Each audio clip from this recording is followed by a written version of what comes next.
Hello guys, ఎలా ఉన్నారు? మన తెలుగు మూవీ మేకర్స్ మనకు అర్థం కాదండి. పెద్ద లాంగ్ వీకెండ్ వస్తే చాలు దూరిపోతారు అందరూ ఒకేసారి. ఈ రోజు లాంగ్ వీకెండ్ అనేసి 4 మూవీస్ రిలీజ్ అయ్యాయి. చిన్న మూవీస్ అయినా కూడా నోటబుల్ మూవీసే ఉన్నాయి. సో మాక్సిమం అన్ని కవర్ చేయడానికి ట్రై చేస్తాను. మీరు సబ్స్క్రైబ్ చేయండి, వస్తాయి అన్ని వీడియోస్. మీరు ఎంత సబ్స్క్రైబ్ చేస్తే నాకు అంత ఎంకరేజ్మెంట్ ఉంటుంది.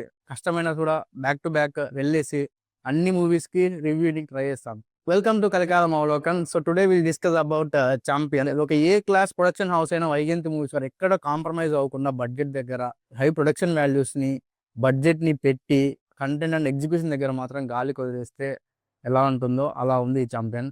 సో పాజిటివ్స్ నెగిటివ్స్, సో ఏం వర్కౌట్ అయింది, ఏం వర్కౌట్ అవ్వలేదు, డీటెయిల్గా 1 by 1 డిస్కస్ చేద్దాం. సో మనం పాజిటివ్ గురించి మాట్లాడాలంటే ఫస్ట్ మన ప్రొడక్షన్ హౌస్ వైజయంతి మూవీస్ గురించి మాట్లాడుకోవాలి. ది బెస్ట్ అండి. టీఎఫ్ఐలోనే వాళ్ళని one of the best production అవుతారు. ఎందుకంటారంటే ఈరోజు తెలిసింది. మన రోషన్కి మార్కెట్ లేదు. కపుల్ ఆఫ్ మూవీస్ తీసుకోవడానికి కంప్లీట్లీ అన్నోన్ డైరెక్టర్, కానీ ఎక్కడే కానీ తన బడ్జెట్తో కాంప్రమైజ్ అవ్వకుండా హై ప్రొడక్షన్ వాల్యూస్తో మూవీ మొత్తం చూసుకున్న ఎక్కడే కానీ మీకు గ్రీన్ మ్యాట్ కనిపించదు, సీజీ కనిపించదు. సో సెట్స్ కానీ చాలా చాలా బాగున్నాయి అసలుకి.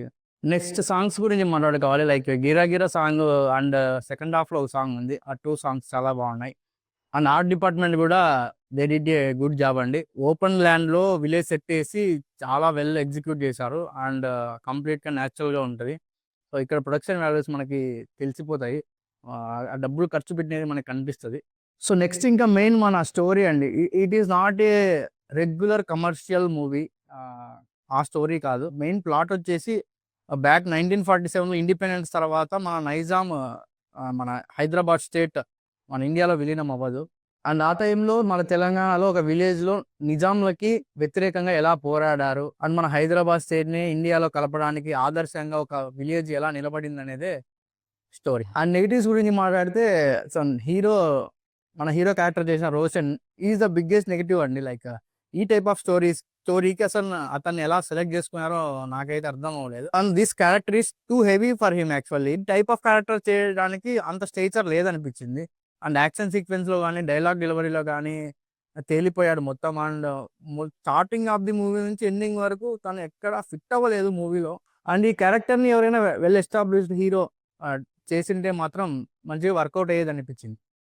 ఇంకా మన director is the biggest culprit of the movie అండి. He completely failed.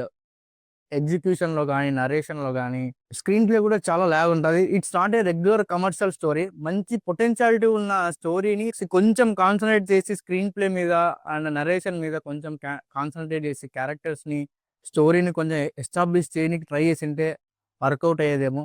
But he completely failed. నన్ను అడిగితే 0 మార్క్స్ అండి, 10 out of 0. He completely failed everywhere. Makers కూడా ఈ ప్రొడక్షన్ వాల్యూస్ మీద కాన్సన్ట్రేట్ చేసి ఎగ్జిక్యూషన్ అండ్ కంటెంట్ని మొత్తానికి గాలికి వదిలేశారు. ఒక మంచి డైరెక్టర్ని అండ్ వెల్ ఎస్టాబ్లిష్డ్ హీరోని పెట్టుకొని ఉంటే చాలా బాగా వర్కౌట్ అయ్యేది. సో మూవీ చూశాక నాకైతే ఈ ఎఫర్ట్స్ అన్ని కంప్లీట్గా వర్త్లెస్ అనిపించాయి. ఫైనల్గా ఏం చెప్తా అంటే, ఈ మూవీ ఒక మటన్ దమ్ బిర్యానీ అనుకుంటే ప్రొడ్యూసర్స్ మంచి టాప్ క్వాలిటీ మటన్ని, రైస్ని, దాంతో మసాలాల్ని, గీని అన్ని టాప్ క్వాలిటీగా చూసుకున్నారు. కానీ ఈ బిర్యానీ చేసే మాస్టర్ని మాత్రం అసలు అతనికి బిర్యానీ చేసేది వచ్చా రాదా అని అడగడమే మర్చిపోయారు. సో బిర్యానీ అవుతుంది అనుకుంటే అది బిసిబిల్లా బాధ అయింది. సో అలా ఉంది అనమాట మూవీ. సో ఇది గైస్. నెక్స్ట్ ఇది అయిపోతూనే వెంటనే శంబాలాకి వెళ్తున్నా. సో అది కూడా వస్తుంది త్వరలో. వీడియో నచ్చినట్టయితే ఒక లైక్, షేర్ అండ్ సబ్స్క్రైబ్ చేసుకోండి. Thank you for watching. See you soon.